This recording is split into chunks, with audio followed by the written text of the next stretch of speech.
Look what they did.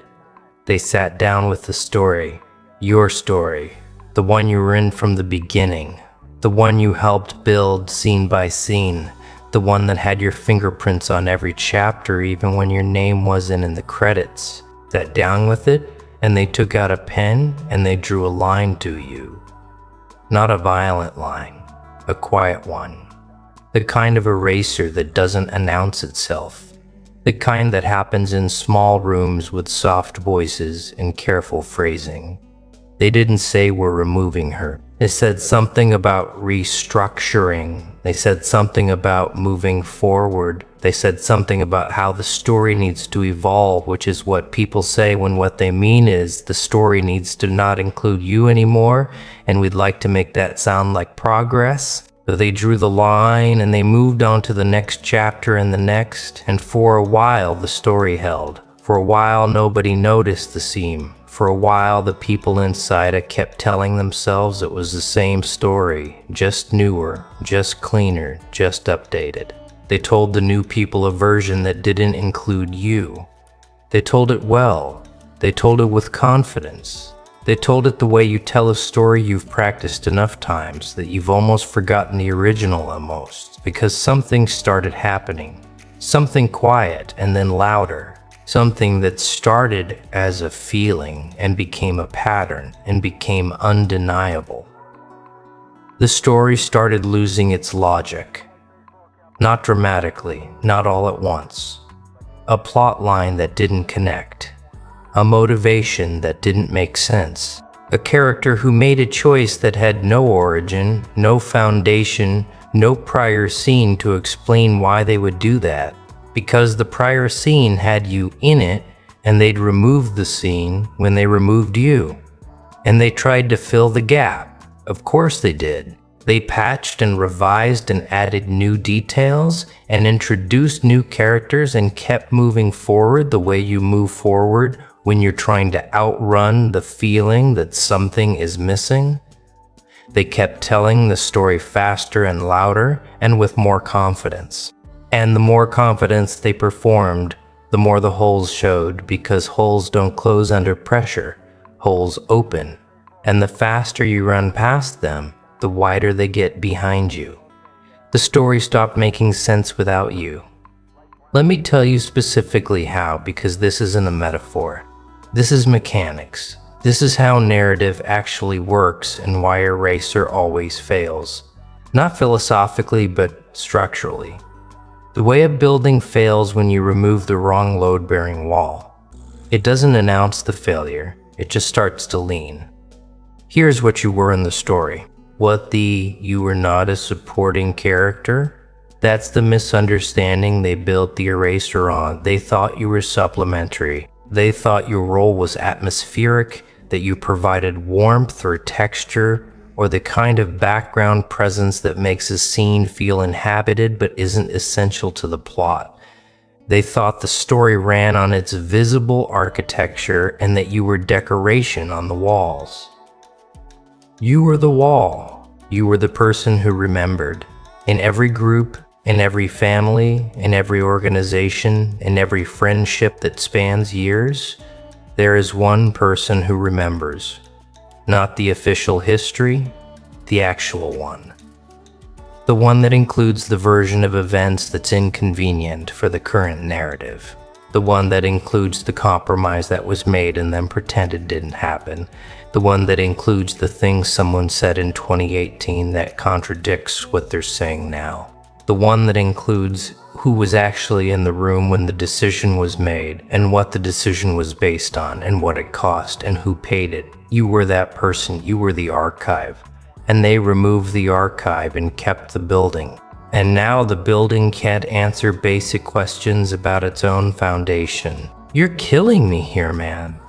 You were the person who translated between the people who spoke different languages inside the same room, different emotional languages, different communication styles, different ways of understanding what was happening. You were the one who converted. You took what one person meant and rendered it legible to the person it was aimed at. You caught things in the air before they hit the ground. You managed the friction, not by suppressing it, but by metabolizing it, turning it into something the room could use instead of something the room had to survive. They don't have a translator anymore. And now the room fills with things nobody catches. Things that hit the ground and shatter. And everyone is stepping around the pieces, confused about where the glass is coming from. You were the reason certain people stayed. This is the one they'll never admit out loud. There were people in that story, in that family, that group, that company, that circle who were there because of you. Not because they were asked, because you were there. Because your presence in a room made the room worth being in. Because your specific way of making someone feel seen, which you probably don't even know you do because you've been doing it so long. It's just how you operate, was the gravitational center of a solar system that has now lost the sun. And the planets have been drifting slowly without drama, just drift. The kind that doesn't announce itself. The kind people attribute to busy schedules and changing priorities. The kind that is actually underneath the explanation. You got it. What the quiet consequence of a room that no longer has the thing that made it worth staying in. They noticed it at a gathering. Not the first one after you left. Not even the second. The gatherings without you felt different in a way everyone attributed to other things. To the season, to the mood, to external stress, to the specific combination of who came and who didn't. They generated explanations the way people generate explanations when they don't want to arrive at the obvious one. But by the third gathering or the fourth, the explanation stopped fitting because the variable hadn't changed. The missing variable was always the same. The gatherings kept happening. You kept not being there, and the energy of the room kept behaving as if something was wrong with the electrical system, rather than acknowledging that a specific light had been switched off. Someone finally said it. Not in those words. Nobody in those rooms says things in their precise words. But someone said something like, "It's just not the same, is it?" And nobody disagreed and nobody elaborated. And in that silence was the admission they couldn't make directly, that the thing that made it the same was you, that the quality they were trying to recover, the texture they kept reaching for and not finding, had a name. Your name. Here is the thing about erasure that they didn't understand when they planned it. You can remove a person from a story. You can do that. You can cross out their name in the chapter headings and give their contributions to other characters and tell the new people a version in which that person was never there. You can do all of that. What you cannot do is remove a person from the story they already changed because the changes are in the story now.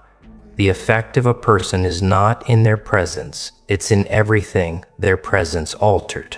It's in the decisions that were made because of them, the directions taken, the conflicts avoided, the growth that happened because of the friction they created and the comfort they provided, and the specific irreproducible way they occupied their role. All of that is in the story. It's in the bones of it, and you can cross out the name, but you can't uncross the bones.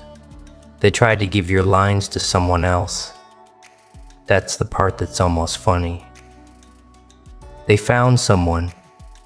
Of course they found someone. There's always someone willing to step into a vacated role, especially when the role comes with the title, but not the history. With the position, but not the understanding of why the position exists. With the script, but not the subtext. This person walked in and said the words and performed the function. And everyone agreed, yes, this is the same, we're fine, the role is filled. And for a moment, a short flat moment, it almost worked. And then the subtext mattered and the person didn't have it. The subtext is what you build over time. It's the understanding of why a thing is said this way and not that way. It's the knowledge of which silence is comfortable and which one is loaded. It's the ability to walk into a room and feel immediately where the tension lives, and who is carrying it, and what it would take to move it. The replacement didn't have the subtext because the subtext was yours. It took you years to build it. You built it through attention, through investment, through caring in ways nobody asked you to care. You cannot onboard a replacement into your subtext. The subtext is not a document you hand over. It's a lived intelligence, and when you leave, it leaves with you. The replacement is still there doing their best, using the script, following the structure. But the room keeps behaving strangely, keeps producing outcomes nobody intended, keeps failing in small specific ways that nobody can diagnose because the diagnosis would require admitting that the structure is missing something foundational and that something left when you did. And then the new people started noticing. This is the part nobody planned for. When you erase someone from a story and bring in new people who never knew the original version, you assume those people will simply accept the current draft as the whole story. You assume ignorance of the original is the same as the original not existing. It isn't. New people are often the most dangerous readers of a corrupted story because they have no investment in the revision. They're reading it fresh. They have no reason to protect the gaps, and new people notice gaps.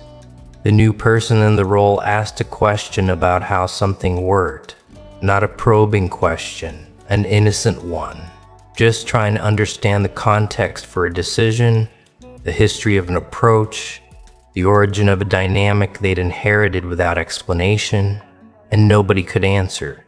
And the room did that thing rooms do when someone asks the forbidden question in innocent packaging. It got very helpful in a way that produced no information.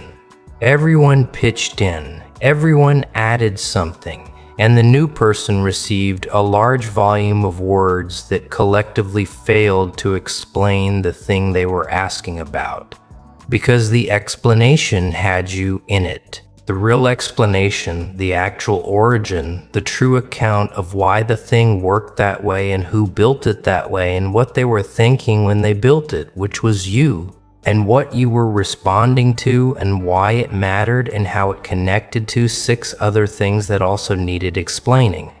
The explanation was a chapter they'd removed, and no amount of collaborative word production from the current cast could reconstruct a chapter that only one person had the draft of. The new person went quiet and then they said, "So nobody knows why we do it this way?" And the room said, "Well, it's just how it evolved." And the new person nodded and filed it and moved on. But the question is still there in the room, unanswered, growing. Now I want to say something to the part of you that is reading this, and underneath the recognition, underneath the quiet satisfaction of being seen, is still hurting because you are. You don't have to pretend you're not. Being erased from a story you built is not a small thing. Being replaced with a story that doesn't mention you is not a small thing. Walking away from something you loved, something you helped create, something that had your fingerprints on every wall, and watching them paint over the fingerprints and tell the new guests the walls have always been this color. That is a specific grief. It doesn't have a clean name. It's not loss in the traditional sense because the thing still exists. It just exists as a version that doesn't include you, which is almost worse than if it had ended because it didn't end. It continued without you, and you have to live in a world where the story is still being told and you're not in it. And that's a haunting that doesn't resolve the way hauntings are supposed to resolve.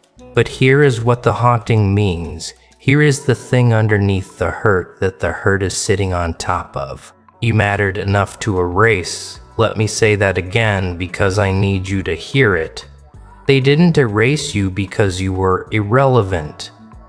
Irrelevant people don't get erased. Irrelevant people fade. They stop being invited and eventually stop being remembered. And the story closes around their absence the way water closes around a stone. No trace, no mark, no echo. That's not what happened to you. What happened to you required effort, required coordination, required a decision made by more than one person that you were significant enough to require active removal. You don't plan an eraser for someone who doesn't matter. You plan an eraser for someone whose continued presence in the story is powerful enough to be threatening. You plan an eraser for someone whose name, if it remained in the narrative, would keep raising questions that the narrative can't afford to answer. Your eraser was a compliment disguised as a wound. And I know that's hard to hold. I know the wound is easier to feel than the compliment underneath it, but both are real.